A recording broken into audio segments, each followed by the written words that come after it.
Hello friends, आज मैं आपके साथ इकोनॉमिक्स का एक और टॉपिक लेके आया हूँ और टॉपिक का नाम है परफेक्टली इलास्टिक सप्लाई। चैप्टर जो है ये जो टॉपिक है ये थ्योरी ऑफ सप्लाई में से है। अगर आपको थ्योरी ऑफ सप्लाई का लिंक चाहिए होगा, मैंने ऑलरेडी फुल चैप्टर अपलोड किया हुआ है। मैं आपके साथ लिंक शेयर कर दूंगा, आप मुझे कमेंट कर देना, ठीक है। तो चलिए शुरू करते हैं कि ये होता क्या है।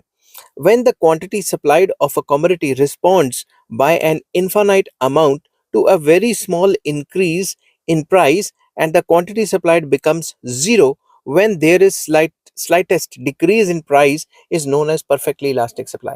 तो perfectly elastic supply एक ऐसी सिचुएशन है जिसमें सप्लाई में प्राइस में चेंज आने से सप्लाई में इनफाइनाइट चेंज आता है। अगर हल्का सा प्राइस बढ़ गया तो सप्लाई इनफाइनाइट बढ़ जाएगी, हल्का सा भी प्राइस गिर गया तो सप्लाई इनफाइनाइट गिर जाएगी, मतलब ज़ीरो भी हो सकती है। इस केस में अगर मैं X axis, Y axis point of origin, तो वाई एक्सिस में प्राइस, एक्स एक्सिस में क्वांटिटी सप्लाइड रख रहा हूँ।